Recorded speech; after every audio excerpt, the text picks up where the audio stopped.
did. I'm a silly girl. You guy, if you're listening to this, Then I'll stop chewing. Sorry. you made it. Anyway, so You made it through Christmas. you made it through Christmas. You made it almost through 2024. You are on the last day. The last day of 2024. Congratulations. For some of us, maybe it's been a fun, cool, exciting, great year and something great happened. Maybe for some of you, you're meh. Yeah. Meh. Meh. And maybe for some of you, the year sucked. Yeah, like a meh day at Coco K. A meh. Throwback. A meh year. Some people survived 2024 and some people thrived it. It's really true. And I feel like in my personal life, I see that from different people, that some people I'm close to had a great year and a lot of like personal goals and things. And then other people are like, get me out of 2024. Yeah. Well, it was, what would you say for you? I don't know.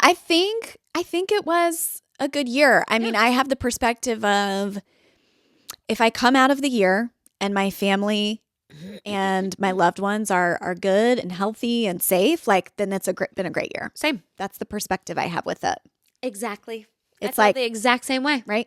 Everything's good. Everything else can be Fixed. worked on or fixed or Continued. handled. Yeah, but Put on the back burner, whatever. that's right. Yeah. No, as long as everyone in my life who I deeply care about, yes, there's been some diagnosis. Yeah. You know, there's been some of that, but all of it feels attackable. Yeah. It's manageable. Mhm. We are able to manage anything that 2024 threw at us. We And will so rebuild. We will rebuild. We will rebuild this nose. This nose. We will rebuild my dad's gut health or Yes. whatever's plaguing. And We your will lungs. we will rebuild my lungs. Hopefully we will rebuild Lake Lure and Chimney Rock. Oh, and yes. I mean, obviously there were crazy things that happened in That's what I'm 2024. But saying, that's yeah. every year. I Every mean, year. don't you feel like we could, like the guy who recaps it?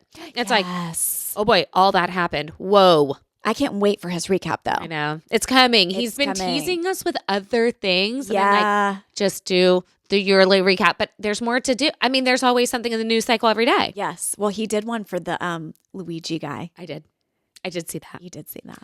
Yep. I mean, And y'all, okay, this so is still by the time this is coming out, right, it's going to be a couple of weeks from now from us recording this. So who knows what more information will be floating out into the internet. But I do feel it has been a flood of information about this guy at the United Healthcare.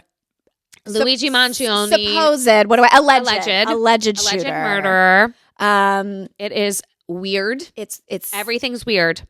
everything's weird. But I did tell Miranda Mm-hmm. that as soon as he was arrested and the name came out, the name, the face, all the things, someone immediately made a cryptocurrency called the Luigi coin.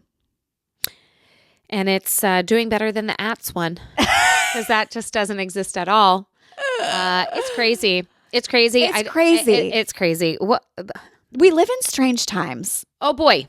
Oh boy, do we live in strange times. We live in strange times. Yeah. And what I'm does not that sure. mean for the I don't know. future?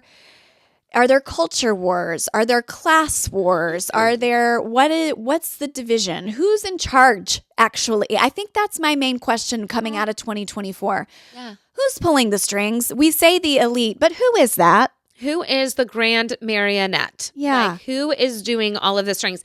And I mean, we know it's very widely documented that basically 6 companies control everything Yeah. from our food to our medicine Yeah. to our media to technology. Mm-hmm.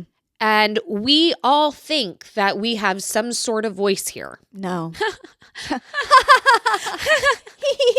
And I'm not trying to be apathetic. I'm really not. No. I know that one person can make a difference in the world.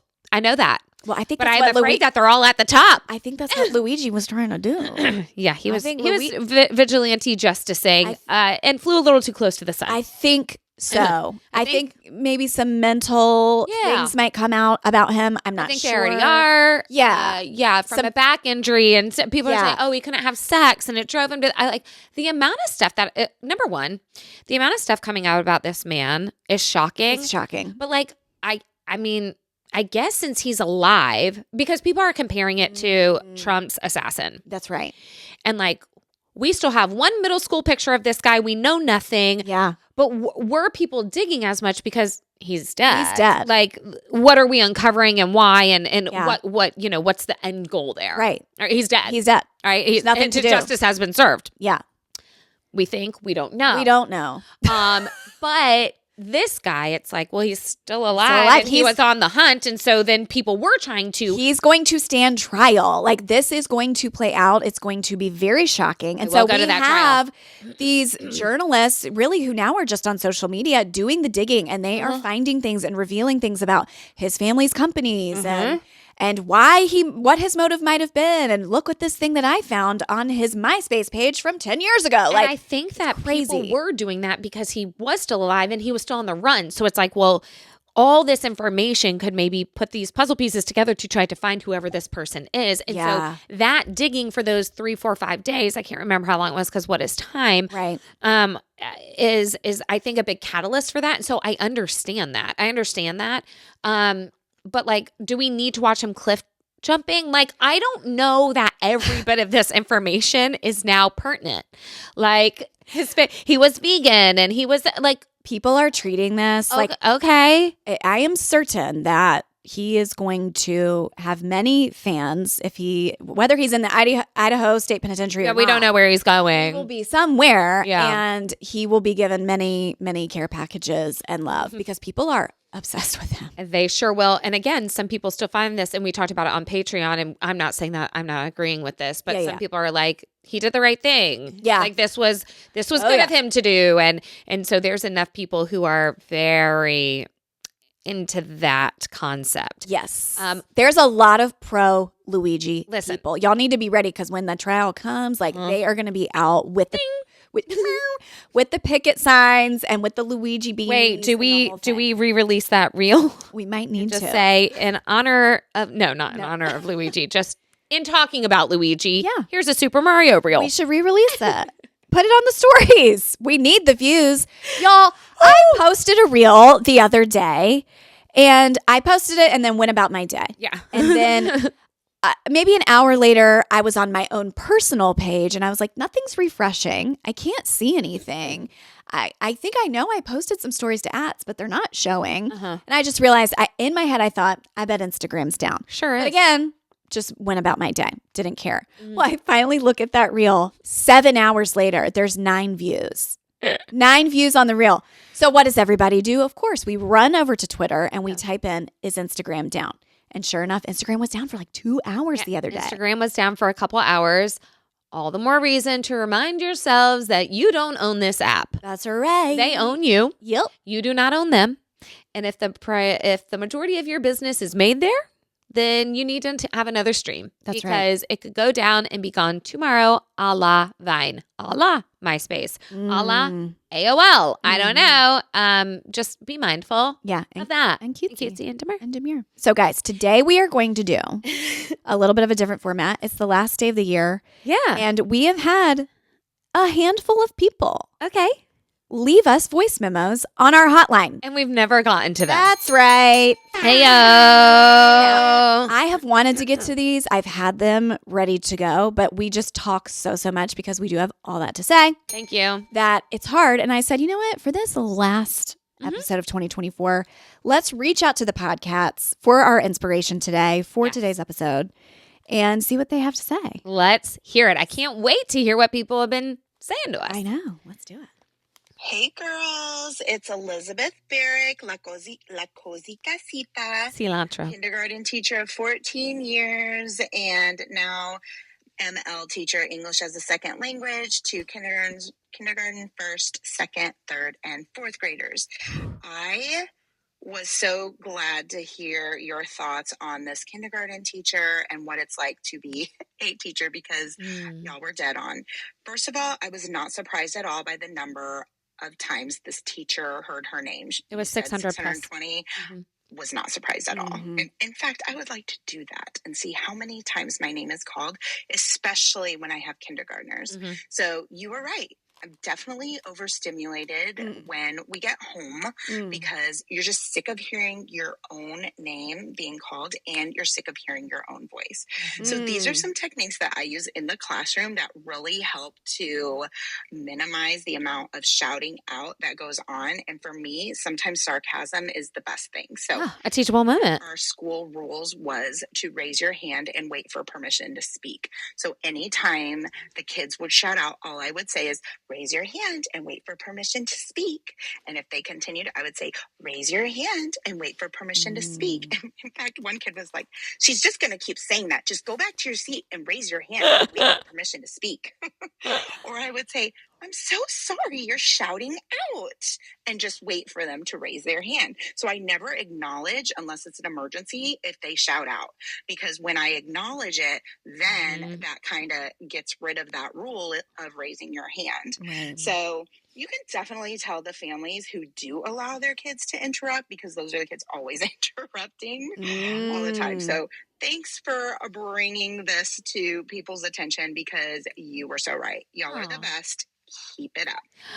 Love her. Well, God, it feels good to hear we're right. Feels good. Feels real good. Oh, it's funny that we're playing this today because I this morning dropped the boys off, and typically Matt is doing the drop off in the morning, but he had to take Tinsley to the orthodontist. Whatever. The point is, I come in. I hadn't realized that I had missed Lachlan's teacher's birthday.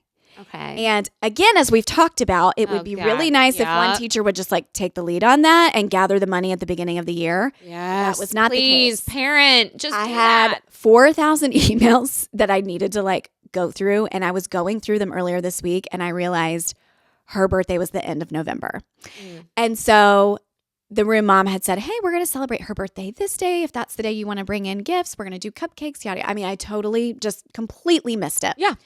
And I felt terrible about that. I felt horrible. So I had put together a little something for her. I bring it to her this morning, and I swear she was just like, she needs to get to Christmas break. Yeah. She needs to get to Christmas break. She was like, thank you. She was so sweet, and she was like, I truly would not, I'm not keeping tabs on who gave me things. Yeah. I do not care. She's like, I don't have the mental capacity to actually do that. That's truly what she was saying to me, is like, I am a shell of a human. Thank you for this gift, and I appreciate it, but please know I couldn't even hold it against you, because I can't even hold that in my brain. She's not even holding space for who gave her gift. She's not. No. So it was just so funny. I could just see it in her eyes, and I was like, well, there's some self-care in there for you. Hey, here's a notepad. Right. I just, but God bless the teachers. I posted something yesterday on stories about it. Just that the teachers, the noise, it could never be us. We don't know how you do it. And it's interesting what Elizabeth just said, even the sound of her own voice. Yeah. Because you're constantly replying to people. Even after this, after we record, I get quiet. I go get in my car. I'm silent on the drive home. I'm not calling somebody back after I finish this podcast. No. Matt always says, he's like, you get so quiet after your recording days. Thank God. And he's like, I realize that you have to just sit in the silence. I said, yeah, because I don't even want to hear myself. No, hello, darkness, my old friend. Hello, silence. It's the sound of silence. It is. It's the sound of silence, and I like that. Yes. I like it a lot. Don't turn us off and have silence, but, after we're done, definitely sit in some silence.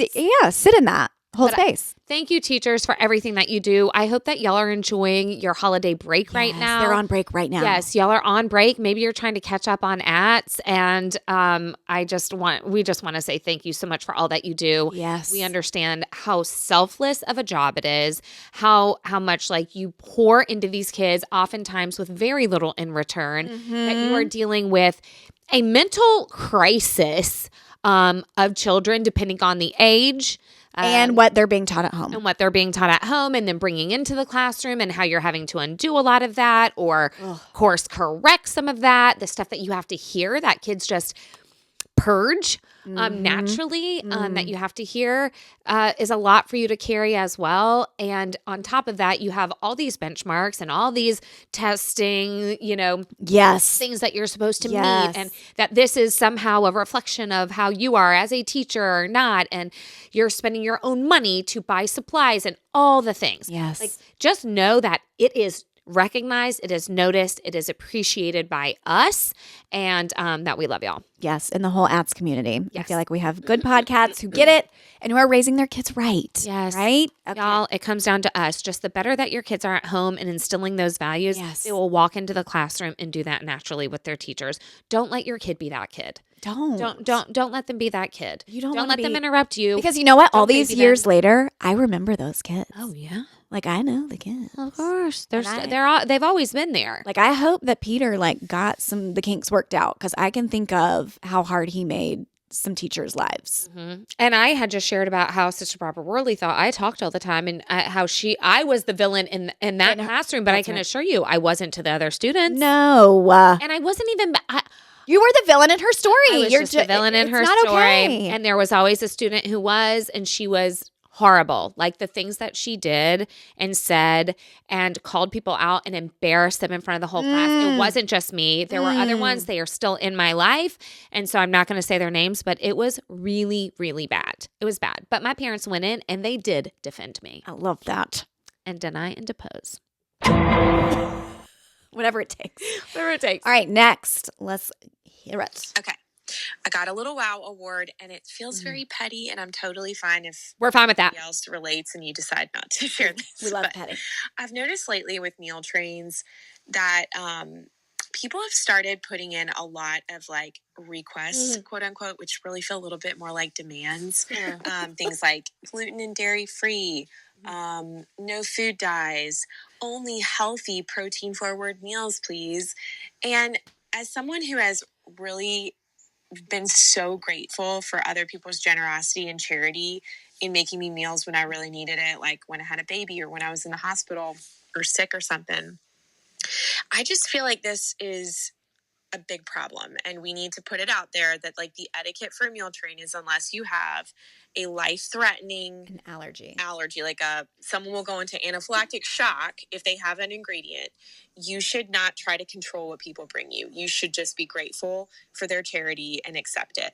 And if it is too stressful, like if you to accept food from feel others, the need to control what people are making you, or you feel the need to put, have people give you an ingredient list of everything they're making, maybe you're just not a good candidate for this type of gift. Amen. Maybe you should let them love you with gift cards. That's it. So anyway, I don't know if this is like just a me problem or if other people have noticed this, but this is something my sisters and I have chatted about and felt like somebody needs to put a PSA out there that this is actually really rude, and it kind of takes away the joy for someone else of giving to you in this way. When you're kind of making demands of what that should look like. Yes. So that's my wow. Okay. Woo! I've never heard this before. I love this being kind of a new thing to me, at least. Not the meal train, of course. I've been part of those. Yeah. But hearing this chatter and lore, I did not know. I don't know if I've talked about this with anyone ever, but okay, y'all, no one should be requesting no food dyes. That's getting a little too specific. That is crazy I to me. think for me, I can see, and I'm not saying this because I'm gluten and dairy free, but I can see people saying gluten and dairy, yes, can very much like harm people's tummies. May not be a full-blown allergy. Some people do have a true allergy. More resistance to it, or an intolerance to it. So those two I could see. Again, not just because of me. Like I have friends, family, whatever. Right. And a true allergy. You are allergic to beets or whatever thing. Peanuts. Yes, exactly. But other than that, I'm kind of like, you can't get what you get and you don't throw a fit. You can't request like it needs to be more protein than carb. It needs to be no food dyes. Please, like that is really specific if you stuff. have a laundry list of demands when it comes to a meal train, I totally agree. Just ask for the gift cards. What I want with a meal train, and we haven't had to have them very much, thankfully, in our life. All I care about is that something comes that my family can eat. Yeah. It's not about me. So you're not going to catch me putting gluten and dairy free on my request. No. Because for me, it's about this is easy for my kiddos to munch on. For my whole family. So if it's a plate of enchiladas, great. Thank you, La Cosita. We will take a platter of enchiladas. Yes. I do think that there's a way in which like you can say, I think what's made this more prevalent one, it's just people are, special. Yes. They think they are. They think they're But I think that meal train now allows that section to be there. Yes. Like, are there foods to avoid? Are there things you don't like? Preferences. And like for you would be like, well, I don't love mushrooms. And so I think people are just filling this out because the drop down list is there. You're right. But that they don't, they're like not beholden to it. No. But it's just an option. So they're kind of filling it out. You're so right. That's what I'm trying to hope is happening, I guess. I've never had a meal train set up for me.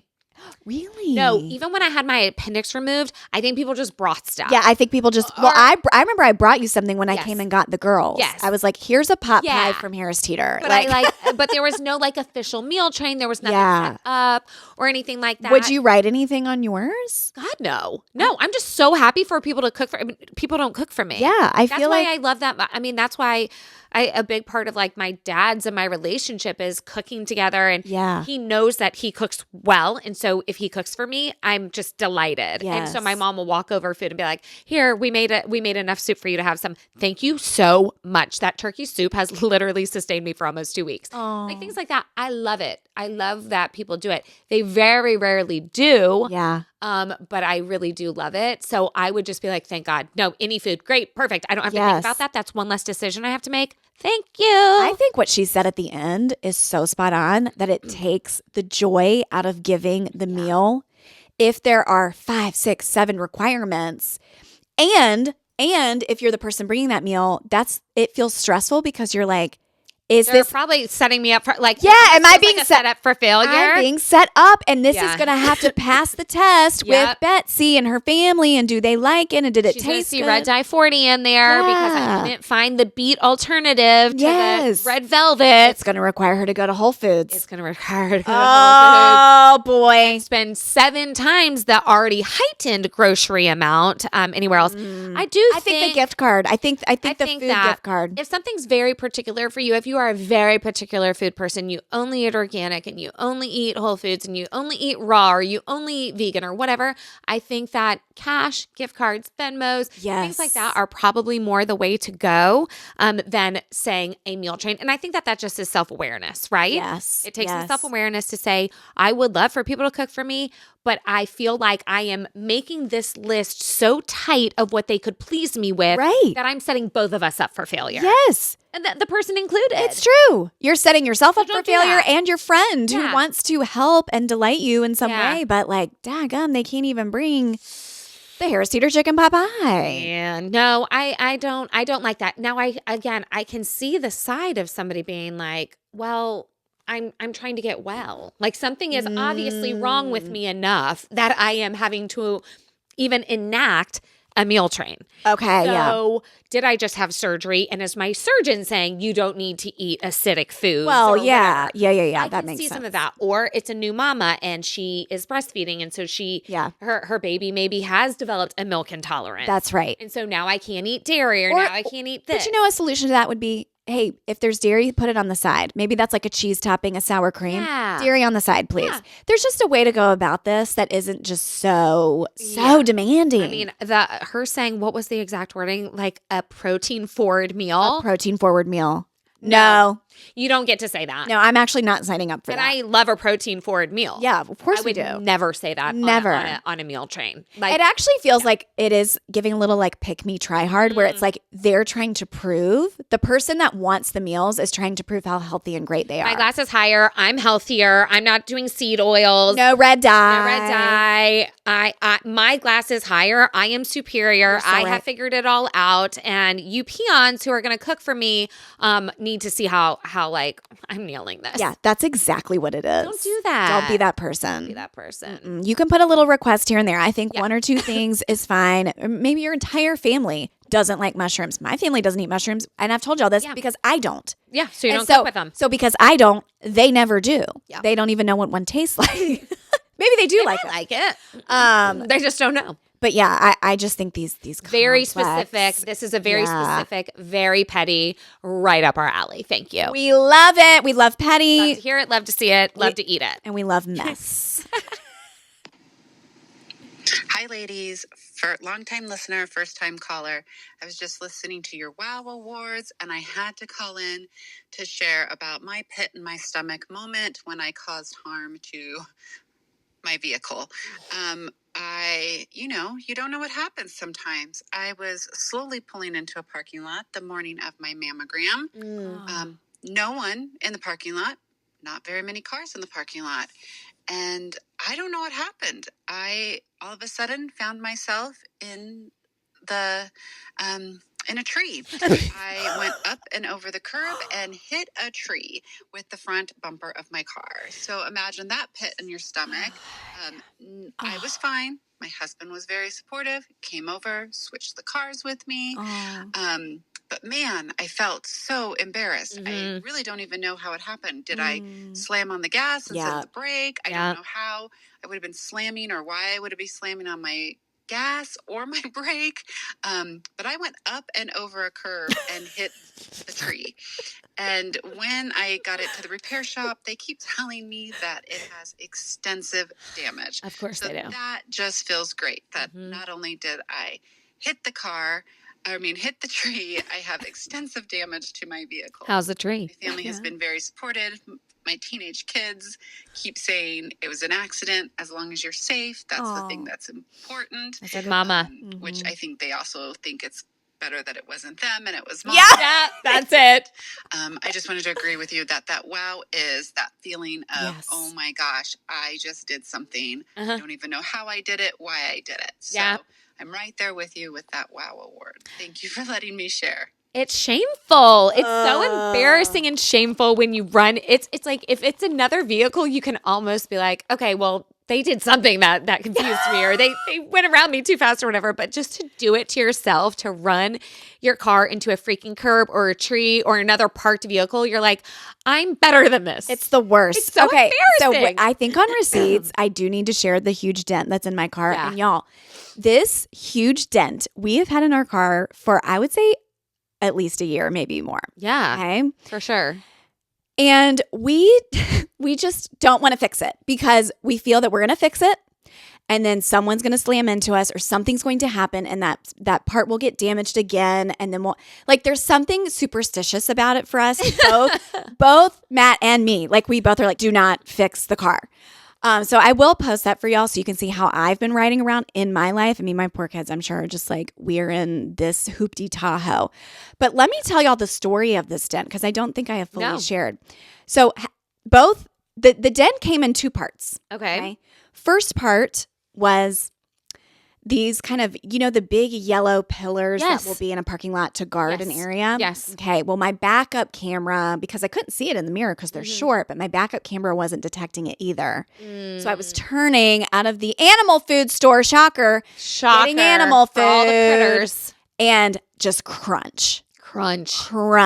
Now, the worst part of this is Matt had told me the week before that he had accidentally tapped his truck on one of those. And he said, so be real careful when you back out of there. And I just crunched it. I slammed right into it. Damn it. So crunch. You warning him about staying healthy. Yeah. And then getting sick. It really was. So that was phase one of this crunch. Okay. It messed up the taillight. It put a big dent in the side, but it was a little fixable. Matt was out there with the hot water and the plunger. He was trying to make it work a little bit better. Make it nice. It looked okay. Okay. A week, 2 weeks later. No. I am backing out of dropping Tinsley off at a friend's house and they have lots of trees. And I'm backing out and I think because of that first accident, it had kind of messed up that the sensor. Yes. So I'm backing out and sure enough. Yeah, because that camera's now pointing this way when it needs to be pointing this way. Exactly. And I feel and hear crunch, like a big one. Crunch. Yeah. And that's the noise I heard. Pull forward. I jump out. I look. It is so smashed in. Oh, yeah. And the tree from her friend, like this mom's yard is just like not dead and mangled, but like huge just gash on their tree. Oh, crap. You took some out of the tree. I did. Oh, that's a hard hit. It was a hard hit. I was like this. Boy. I was bouncing. I just skirt out of there. You yeeted. You yeeted right out of that driveway. I yeeted. So you never told them like, hey, I hit the tree? Well, Matt comes in, I think, the next day to pick her up. Okay. And the dad comes out. No. Holding a piece of our car. No. I can't.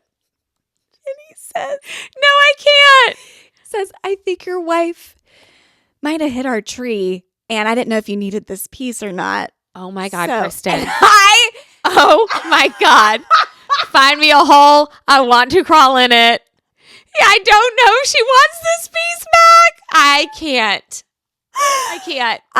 And poor Matt had to really carry the shame of it because I wasn't know that you had hit the tree. He knew I had, but he did not know like how scarred up this tree was, that a piece had been left behind. No. And they have cameras. I am certain that they went back and they were like, let's watch this footage.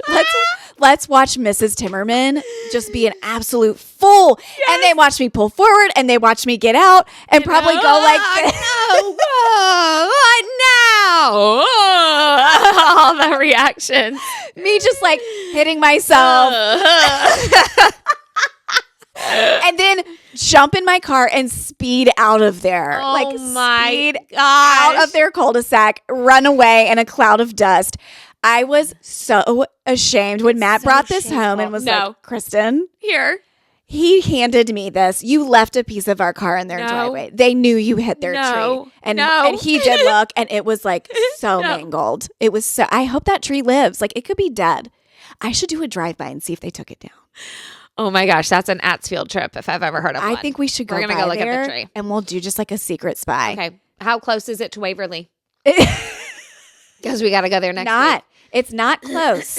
It's actually pretty close to here, though. So next time you're here, we will try to factor in some time. Okay. And we will put on some spy gear and get some binoculars. Put on our monocles. And we will go see. Because the tree, I don't know. It doesn't look good. No. Should I offer to plant them a tree?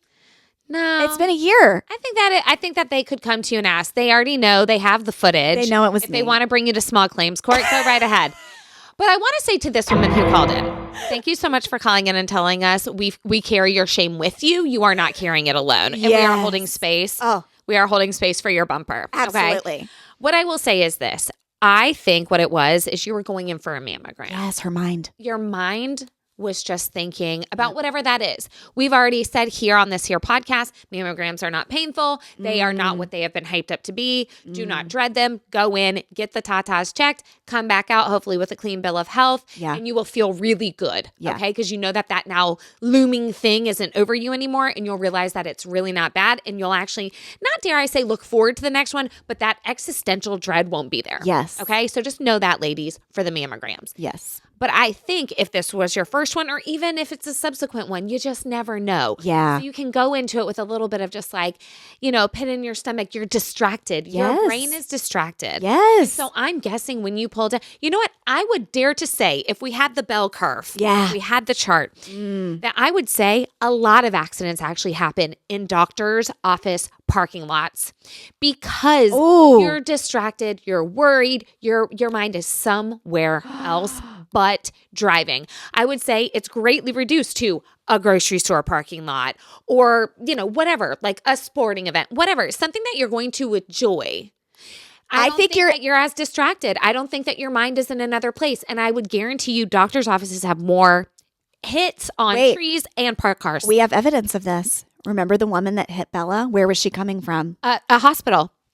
Remember when Bella's car accident, you guys? I'm in goosebumps. Me too. Remember when Bella was driving for July 4th up to Lake Lure and that girl ran the stop sign? She was just leaving the hospital. She was on Randolph Road, right where, all the medical offices are. Yes. And she said, I was just leaving my father's hospital room. I was crying. I've been distraught and I just didn't see the stop sign. If we could see the data. I know it. If we could see the data. On a map to see near hospitals or medical offices where you're getting scanned. I know it in my bones. I know it in my bones too. That it's just higher. It is higher percentage of the little fender benders running a little stop sign. So maybe not huge catastrophic accidents, but little things, I bet are happening more around there. I bet that it's higher in, yes, little accidents and little fender benders like what happened to Bella, but then I'd also say just single car accidents. Yes. Single car problems where we are the cause of it. The driver is the cause of it. Totally. Running over it in my bones. And so I'm trying to give you permission there.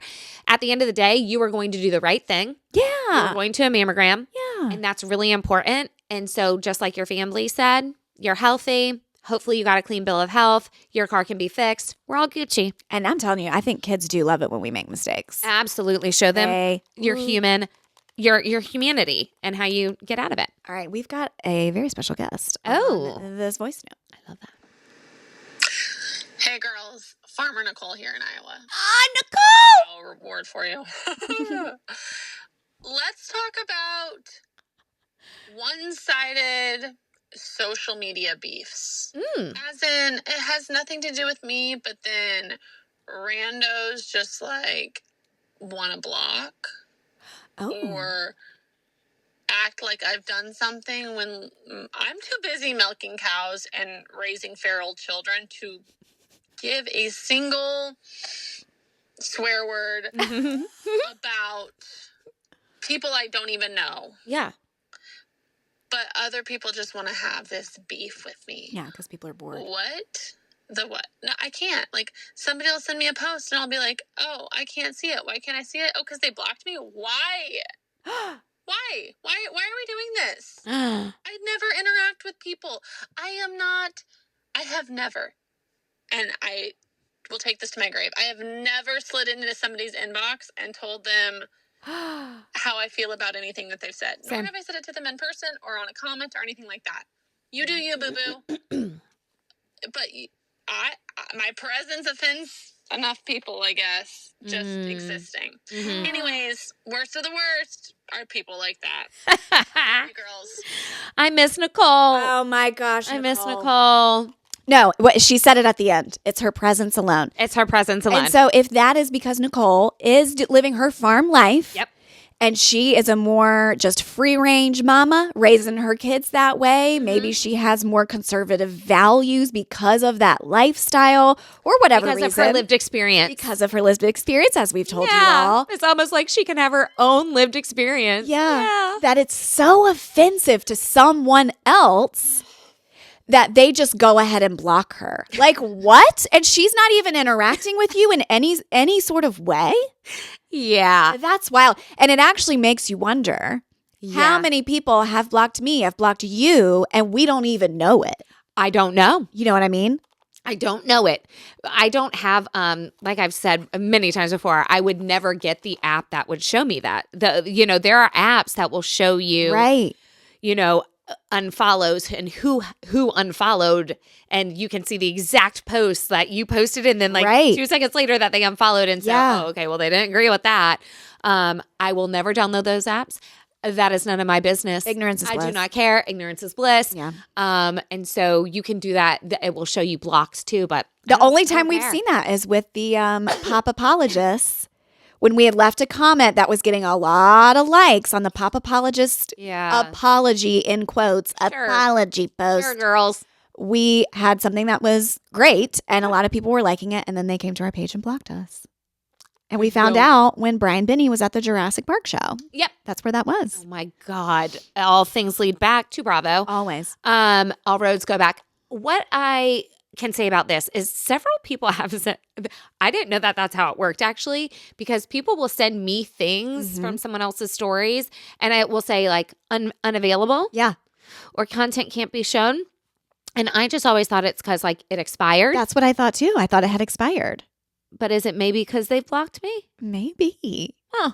Are we blocked? If so, that shows you how little I care, because I've never gone even over to that page that someone has sent me something from to see if like I can even see the profile. I just don't care. I always write back to that person. It's unavailable.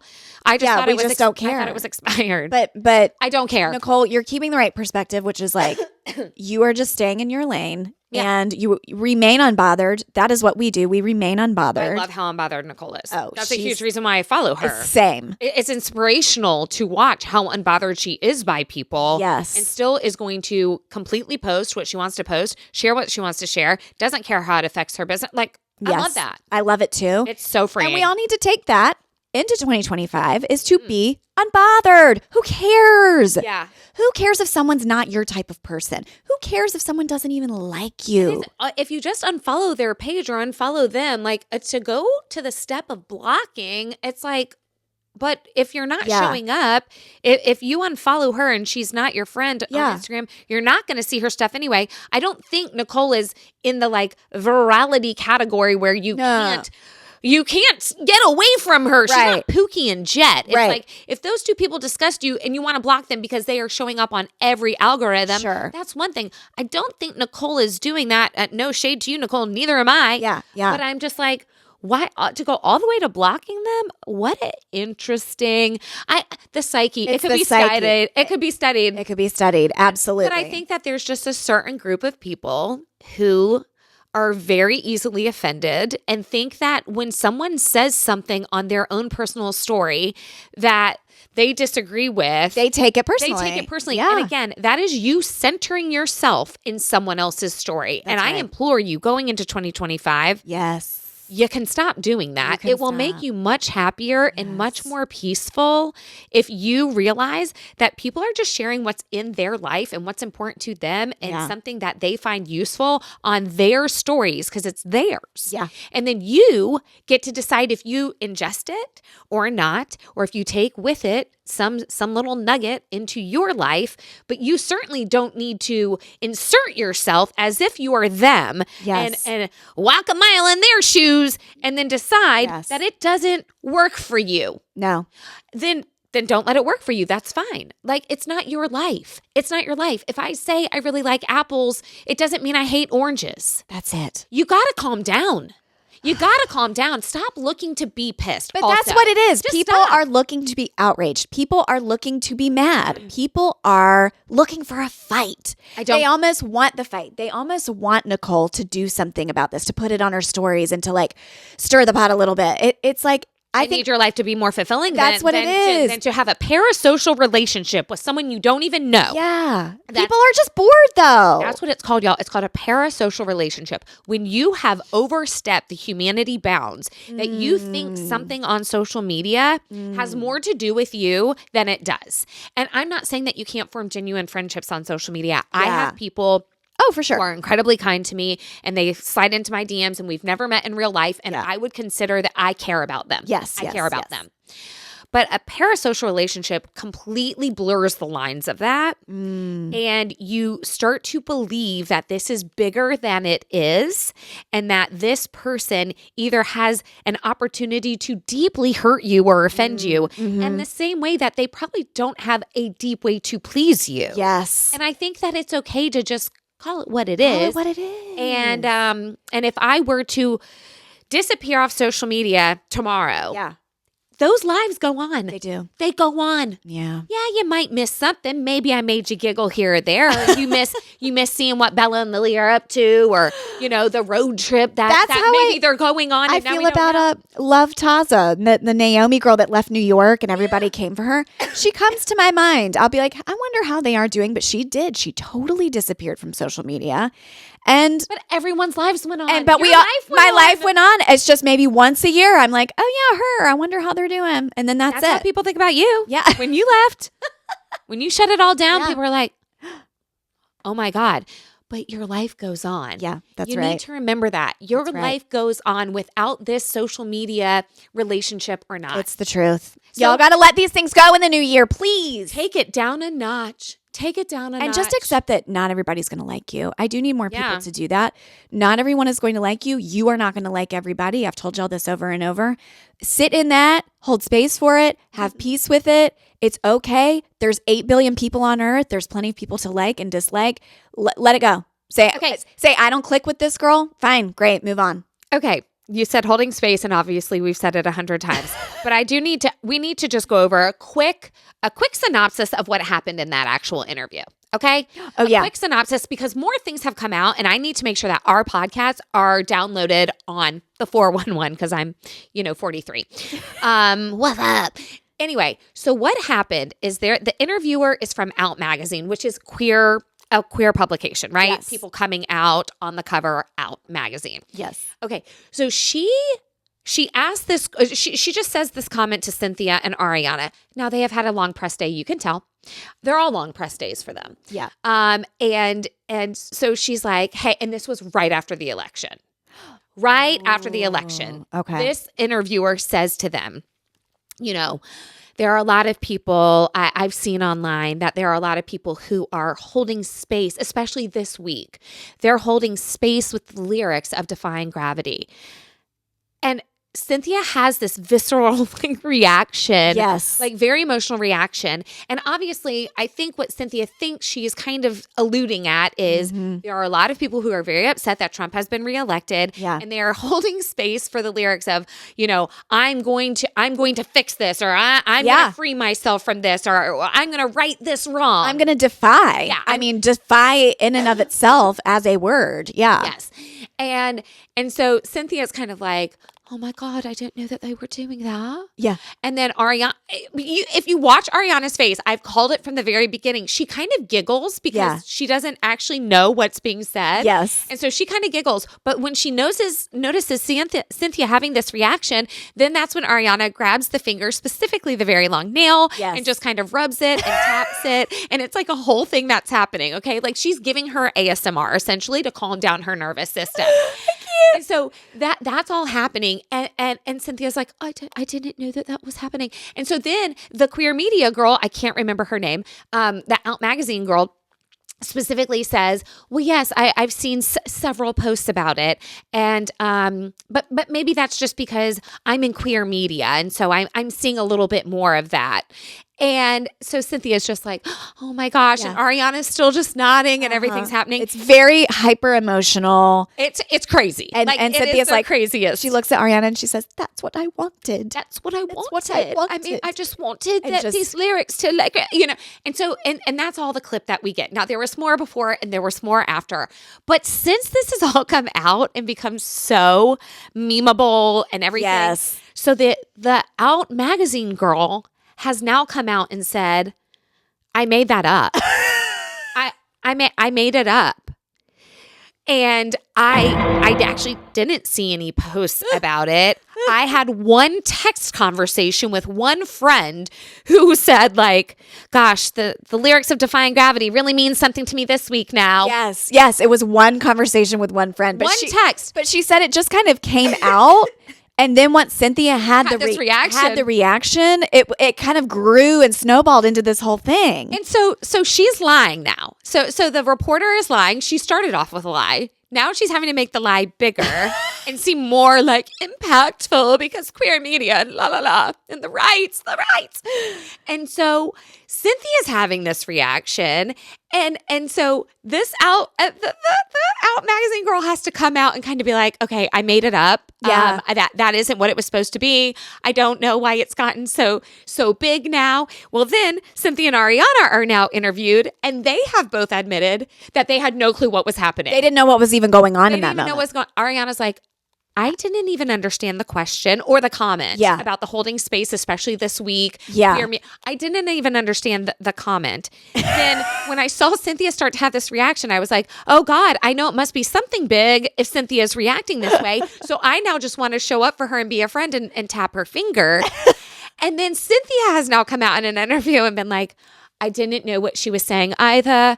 I just was emotional, I guess. And so I'm like, everyone's lying. Everyone's lying in the whole thing. No one is actually having a genuine reaction. Not one single person is having a genuine reaction, a human moment, a sea shanty. No one's doing it. Oh my gosh. No one's having it. It's all a big lie. And then it's just like, we're all just being taken for a ride. And the train of truth is what we need. We need the train of truth. That's the ride we need. Why aren't more people just saying, I mean, The Out Media girl. You didn't even need to say that because it She wasn't didn't the need truth. to say it, but one of the girls could have said, well, what does that mean? What does holding space for the lyrics of Defying Gravity the week after election mean, like, to you? Yeah. Or whatever. Like, I don't understand what was... the whole thing was so bizarre to me. I know, but it's given us such good memes. It's given us such good content, but I just want to make sure everyone knows that the actual update is everyone was having a fake moment. And this is why so many people are like, I can't trust big, real important news because this. Correct. I can't even trust this. This wasn't even a true thing. That's right. And the fact that there's such good actresses. There's such good actresses. Love them in the movie. Yeah, but you were acting the whole damn time there too. Yes, they were. And then queer media, it's like that only reduces the legitimacy, impact and the legitimacy that you're actually trying to have to now say, oh yes, I've seen it a lot, especially in queer media. It was one text message with a friend. Yeah. Like, what are you doing? What are y'all all doing? Are y'all okay? It means any of us could be journalists. I feel like any of us could just go in a room and be a journalist, right? But what is journalism anymore anyway? Are people okay? No. They're not. No. They are not okay. Don't make something bigger than it needs to be. Don't make something smaller than it needs to be. Let's just like take things at face value. Yes. It's so weird. Yes. The whole thing is so weird and they look crazy. All of them now look crazy. Even crazier than you already looked originally. From all the interviews. I can't. I really can't. Joshua keeps sending me, he's like, babe, are you really taking this seriously? I'm like, no, some of them I am. What I'm saying is, we love the movie. I was with them. We like the movie. I was with them after I saw the movie because I was like, oh, yeah. I mean, I can see how they bonded so much here and that they really made this united front and we are going to be girls and yes, we are not going to let people pit us against each other. And also you're doing these press junkets and you're up and you're flying all over and you're jet lagged and you're tired and you're just more emotional. It might be that cycle. It might be whatever. Yeah. I can understand all of that. But to now know that some of it was just faked, just lying, is so annoying to me. Yes. It is so annoying. Why do I expect different from actresses? I don't know. Why do I expect different from media? From media? I don't know. No. Our journalists? No. I can't. And the whole thing is gross to me. It's gross. It is gross. gross. Don't manipulate us in that way. We are not that dumb. Don't do that. I just love that it took off because then they had to own it. Because see, that could have just lived like on some B-roll, like some just cutting floor tape that we would have never seen. But they only started to own it after people were like, y'all look nuts. And so then everybody was like, yeah, we were all making it up. Stop. It's so weird. Okay, we have one more. Let's get into this. Hi, so I just read that the 2024 Duke's Mayo Classic brought in $26.1 million to the Charlotte region, as well as 43,000 visitors to Charlotte. Mm-hmm. This made me think of the recent All That to Say podcast episode where Miranda painfully recounted the terrible experience that her family had in the University of Tennessee section that her family sat in. Mm-hmm. I wondered, do all things really go back to money? Mm-hmm. It still bothers me so much that Miranda and her family had that experience because no matter what school you attend, I cannot believe that every single fan or person who ever attended that school, no matter what their age is, would act in one singular way. Right. It just does not make sense to me that all of the fans Miranda and her family encountered were just seemingly on a mission to attack. Mm-hmm. So again, I wonder, does this all go back to the money? It's not really the resolution I was thinking, but I did think. She thought to think. Let me record this message for you all today. Thanks for letting me share my thoughts. I love that she said, I did think. I did think. And then I thought. That is called thought to think. Yes, that's called I thought to think. And that's extremely niche and good job. Okay, so I guess in the spirit of being honest here, I'm not exactly sure what you mean by like, does it all, I mean, we always say everything always obviously goes back to the money. Yes, we do say that. Are you saying that like they bust people here in a sense to like almost create division or chaos or something? I don't know. I'm not trying to put words in this person's mouth, but I like, what are you taking from that? Like from that message, what is the point there? And again, I think in that episode I did say there was one nice like father-daughter kind of family next to us, and that they were like, this is crazy. Right. Like, I don't know what's going on. Yeah. But whether, and we do have friends who we bumped into, like Amy Moffat was out there in her Tennessee Orange, and Caroline Arnold's a huge Tennessee person. Bailey Upchurch is a huge Tennessee person. We have lots of people in our lives who are huge Tennessee people. And the reason why we know that is because it's all they talk about. I'm just kidding. Y'all know that we're that way with NC State now. Yes.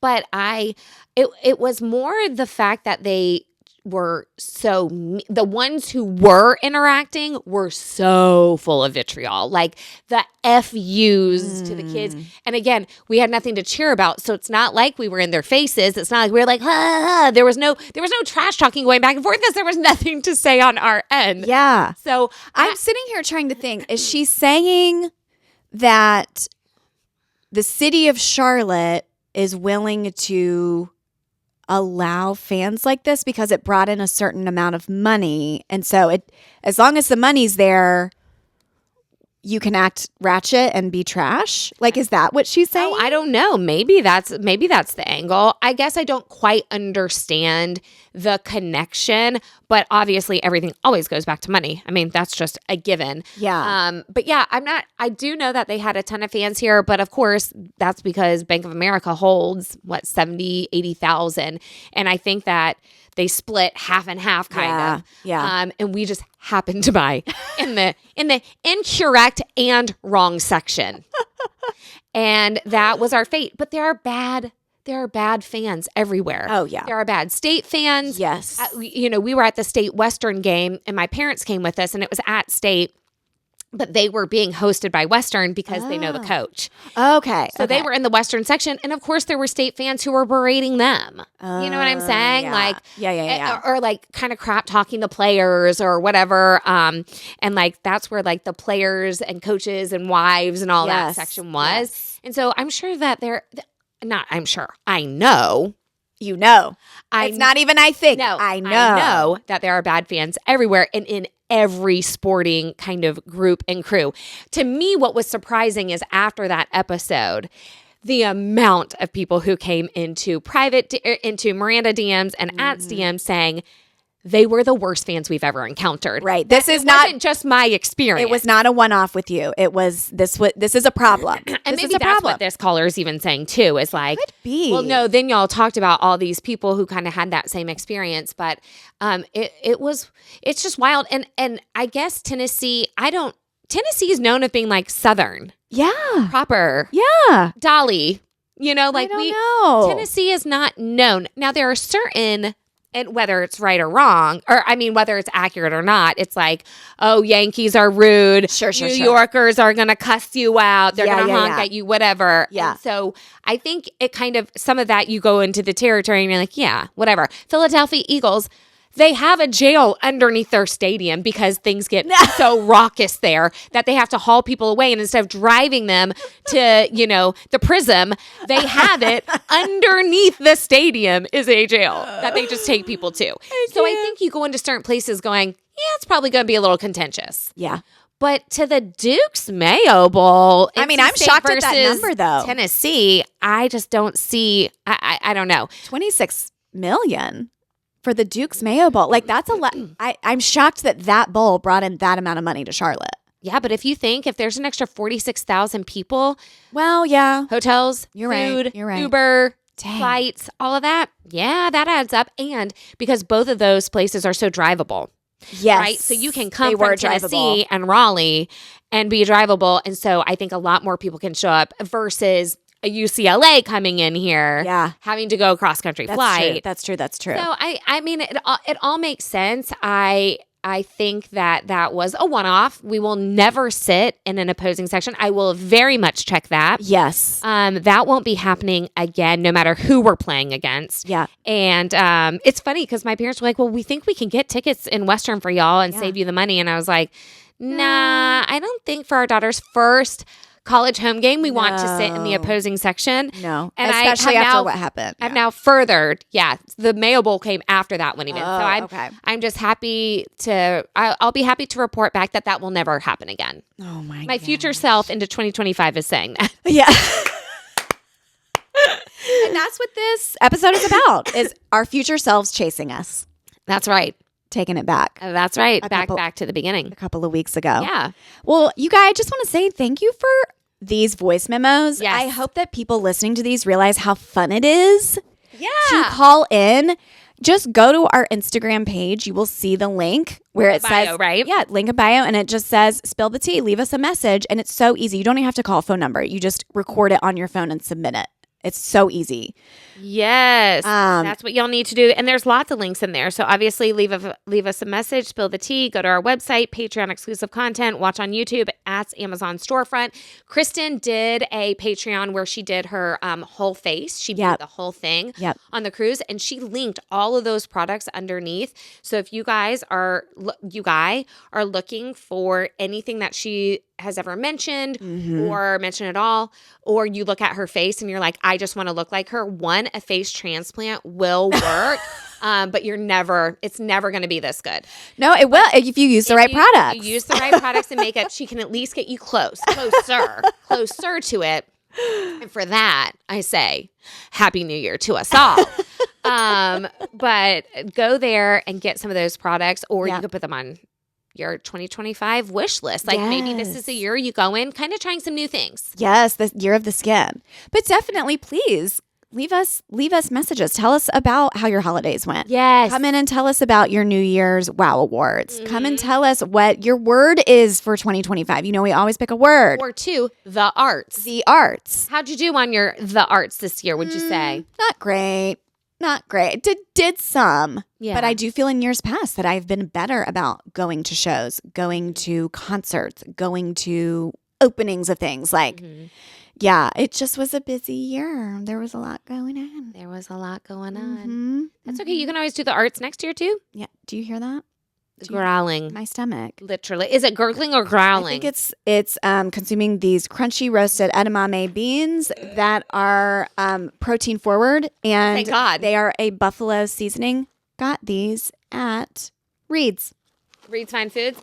I'm looking at the calories being 143. Like it's an odd number, but it also means I love you. Let's leave on that. That's so good, you guys. We love y'all. Thank you for being with us in 2024. We love you for sticking around with us. As you've already seen by now, we are going back to one episode a week going into 2025. Yes. We will still be releasing on Tuesdays. It will be a long episode, but we are not going to be doing 2 a week anymore for right now. And that is the right thing for us in this stage of life with Kristen's surgery coming up. We just need to hold space for the unknown. Like Elsa. We just need to hold space there. We're both in our crowns, much like our princesses. That's right. And I know that will be a bummer for some of y'all, and it is for us too. Like, we look forward to listening to our episodes as well and all of that, but essentially it doubles the workload. It 2 does. episodes doubles the workload, not just from recording, not just from editing and uploading. It's then all the social media with them, the receipts from both. There's just so much that happens before, during, and after, and we need to reduce that amount for right now. Yes. And we hope that y'all will stick with us and just gobble up those single episodes a week. Yep. And then, of course, you can always go to Patreon where we will still be doing extra exclusive content over there. Yep, exactly. So if you are desperately missing us, then maybe 2025, your year is Patreon. Yeah, your word of the year is going to be Patreon. And I love that so much. Ooh, let's assign that to each and every one of you. Go get on Patreon. That's where you can hear more from us. But don't say you miss us and then not sign up. I know. Don't be sliding into our DMs, shocked and odd and all the things. This is Harper's Restaurant, and it's and we are a closed 911. So we're just saying that, like, put your money where your mouth is. If you miss us, come to Patreon. Yeah. And then maybe if we make enough, we can double up our episodes again. Yes, but this is going to be, it slashes the work in half, and that is what we need right now in this phase of our lives. Yes. And I am actually very much looking forward to that. I'm looking forward to it for you. We will see y'all next Tuesday. See you next year. I love that when people do it. See you next year, you guys.